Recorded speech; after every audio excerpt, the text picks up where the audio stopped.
Good morning, guys.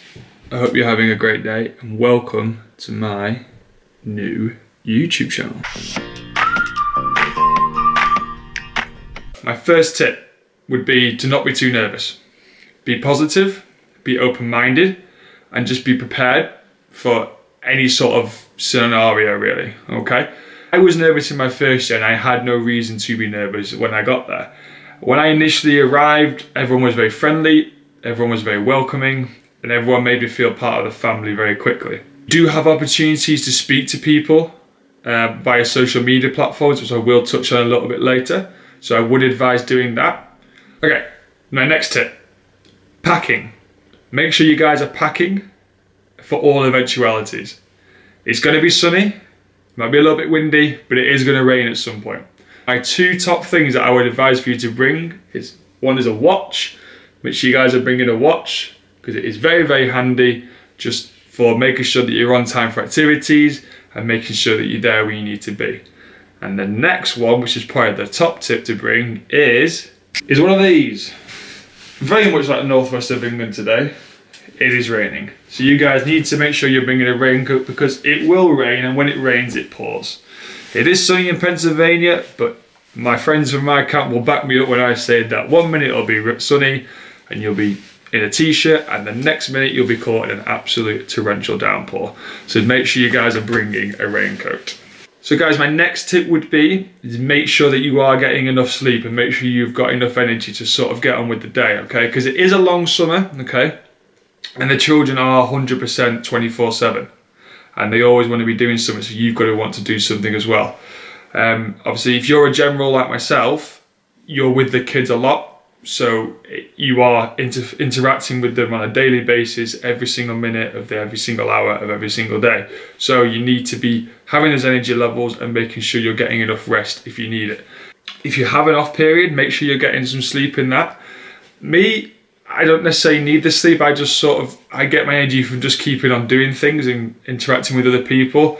If I stop, that's when I get tired. Some other people, they need the sleep to get their energy, and that's fine, everyone's different. So you do what you need to do to get your energy up and make sure that you're having the best time and you're nice and positive for the children to have the best summer.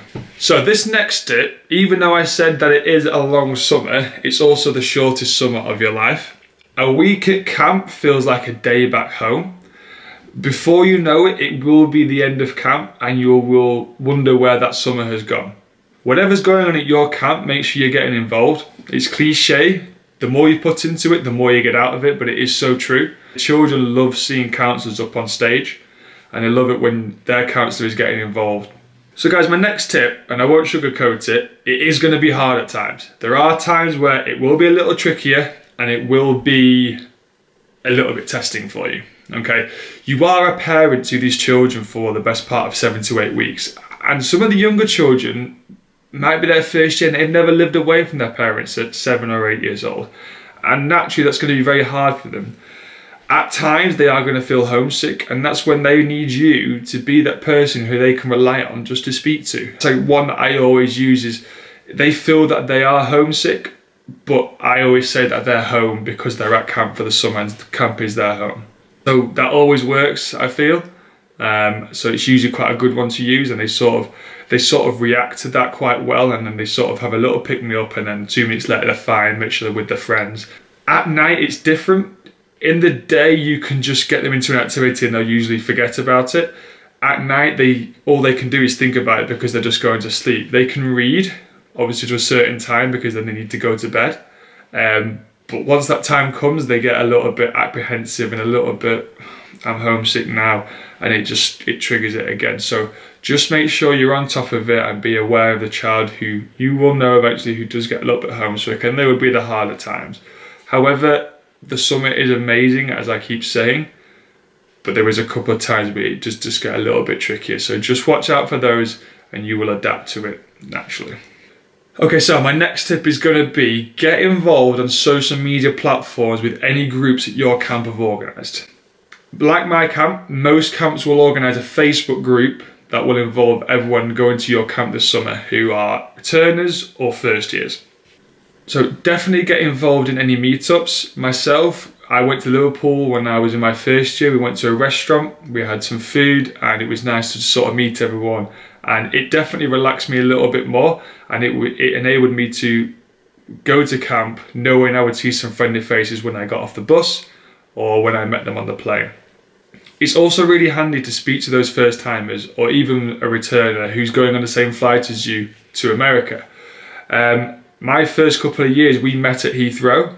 We sort of hung around the little gate, and then our parents were waiting over there. We sort of waved us off, and off you went and had an amazing time. But it's nice that you meet up at the airport, and again, it relaxes any apprehensions or any pre-camp nerves, and it just gets you talking, little icebreakers going on, and it just settles you down.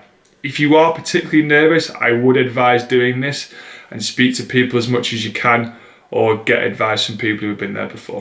So, my next tip is going to be make memories and record those memories. So myself, my first couple of years, I didn't really record my memories or any day events that happened.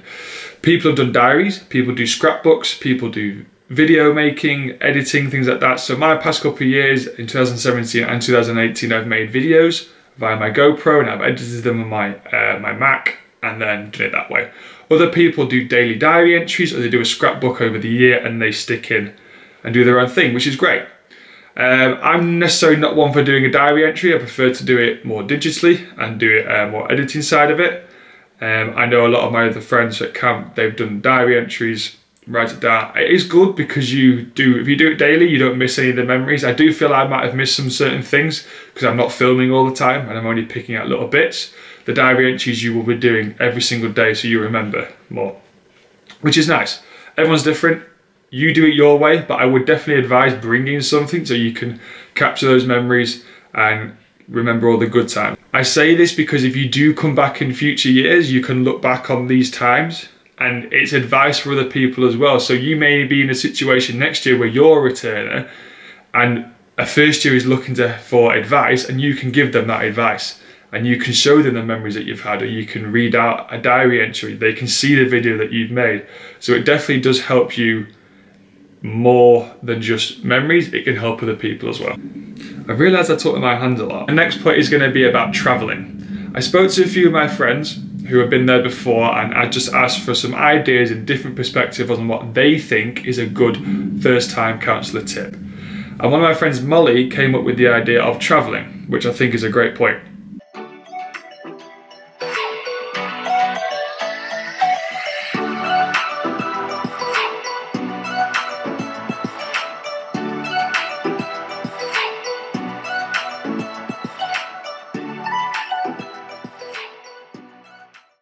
Travelling is a big section and a big chunk of your summer. You get your 30-day grace period to complete travelling before you have to fly home, so you can travel anywhere in America and visit the states that you want to visit. Don't worry too much about booking it though, okay? Have a plan, definitely. Think you might want to go, if you're in New York, you might want to go, I don't know, Boston or Philadelphia, Miami, and you can go a bit more central with Nashville, Chicago, anywhere like that. West Coast, you've got San Francisco, Vegas, California. It goes on, okay? Don't worry too much about booking anything though, because that will naturally happen and groups will naturally form out there. Booking cars for road trips, split the cost. Hotels, hostels are cheap to stay in. You get the food. It's a bed for the night. You don't need much more than that, and you're traveling, you know, it's that sort of traveling sort of style, and you get to interact with people from different areas of the world and sort of meet people from different camps who are doing the same thing as you. So yeah, definitely don't worry about traveling until you get to camp. So guys, I hope you've enjoyed this video, and I hope that it's answered some questions that you did have, and it's maybe put you a little bit at ease and you're not as nervous to sort of go to camp and you can get a little bit more excited. I will be uploading over the summer. I will be doing weekly vlogs of my camp life and how the week has gone. We'll be doing some social media platform takeover on Instagram for Camp America, so I will leave a link to my Instagram below if you'd like to give it a follow. That would be great. Also, if you'd like to give this video a like and subscribe, that would also be great, and I look forward to seeing you guys soon. I will be doing some content soon, and if you guys have got any suggestions or ideas that you want to see, again, just comment below. See you soon.